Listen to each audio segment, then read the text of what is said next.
এই ছবিটা হচ্ছে ৮ মাস প্রেগন্যান্ট একটি ফিমেল পেশেন্টের ছবি।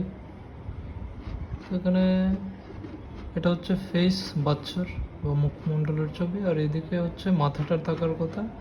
দেখা যাচ্ছে তার মাথার যে হাড়গুলো সেগুলো তৈরি হয়নি, সাথে সাথে যে মাথার খুলির ভিতর যে ব্রেন থাকে সে ব্রেনও তৈরি হয়নি।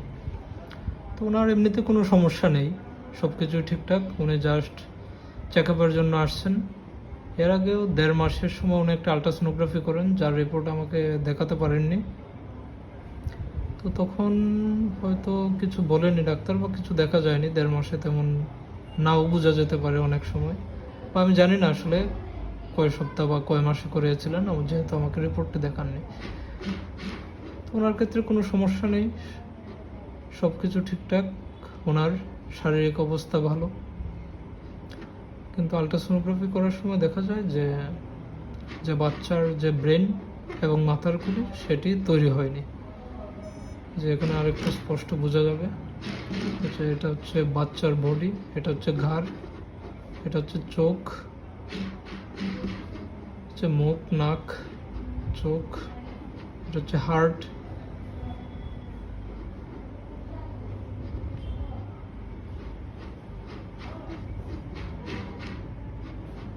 এটা হচ্ছে হার্ট, এটা বাচ্চার বডি, এটা হচ্ছে নাক এবং মুখ, এবং এটা হচ্ছে চোখ, এবং চোখের পেছনের অংশ থেকে এই যে আর কোনো মাথার খুলিও তৈরি হয়নি, ব্রেনও তৈরি হয়নি। এই ছবিতে আরও স্পষ্ট। এবং একই সাথে সমস্যা এই যে আমরা যাকে এমনিটিক ফ্লুইড বা পানি বলি, ভিতরে পানির পরিমাণ অনেক বেড়ে গেছে, প্রায় ২৮। নর্মাল ধরা হয় সাধারণত এই যে ৮ থেকে ২০ বা এরকম, এক এক জায়গায় এক এক রকম লেখা আছে। এতে বাচ্চার হার্টবিট ভালো আছে, সব কিছু ঠিক আছে।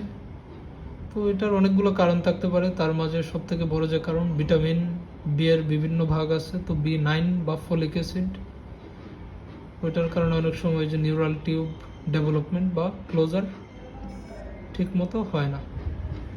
এছাড়াও আরও এনভায়রনমেন্টাল ফ্যাক্টর থাকতে পারে, জেনেটিক ফ্যাক্টর থাকতে পারে, মানে বংশগত সমস্যা। তো ওনাদের বংশে আর যেহেতু কারো নেই, এছাড়া ওনার অন্যান্য আর কোনো রোগও আমাকে বলেনি, মেনশন করেনি। ধারণা করা হয় ফলিক অ্যাসিড ডেফিসিয়েন্সি হতে পারে, যেহেতু উনি গর্ভ অবস্থার যে প্রাথমিক যে অবস্থা সে সময় কোনো রকমের কোনো ডাক্তার দেখাননি বা ওষুধও খাননি। ডাক্তার দেখালে হয়তো ফলিক অ্যাসিড ওনাকে সাজেস্ট করতেন। সাধারণত বলা হয় যে গর্ভধারণের ৩ মাস আগ থেকে তারপরে যে প্রাথমিক যে গর্ভধারণের যে প্রাথমিক সময়, তার পরবর্তীতে অনেক সময় চালিয়ে যেতে বলেন ডাক্তার। তো অনেকের ক্ষেত্রে দেখা যায়, অনেকে বলেন যে আমরা তো কোনো সময় কোনো ডাক্তার দেখিনি। অনেকের ক্ষেত্রে এই যে যে খাবার খায় সেটা থেকে ফলিক অ্যাসিড পেয়ে যান, কিন্তু অনেকের ক্ষেত্রে যারা ফলিক অ্যাসিড খাবার থেকে পান না বা গ্রহণ করতে পারেন না, তো এটা নর্মালি যে শাকসবজিতে থাকে, তো সামান্য গরমেই বা একটু বেশি হিটেই ফলিক অ্যাসিড নষ্ট হয়ে যায়। অনেকের ক্ষেত্রে দেখা যায় যে শাকসবজি খেলেও ফলিক অ্যাসিডটা ঠিকমতো পান না। আমি এর আগেও আরও ৩-৪টা এরকম পেশেন্ট পেয়েছি যাদের এই সেম সমস্যা। একজনের সমস্যা যে উনি কোনো ডাক্তার দেখাননি, কোনো ওষুধ খাননি। আরেকজনের সমস্যা খুব দ্রুত দ্বিতীয় গর্ভধারণ, ওনার আগের বাচ্চা মারা গিয়েছিলেন, যার কিছুদিন পরেই উনি আবার গর্ভধারণ করেন, যার ফলে যে হয়তো ফলিক অ্যাসিড ডেফিসিয়েন্সি দেখা দিয়েছিল। তো গর্ভধারণের আগে এবং পরে অবশ্যই ডাক্তারের পরামর্শ মোতাবেক কিছু ওষুধ গ্রহণ করতে হয়। ধন্যবাদ সবাইকে।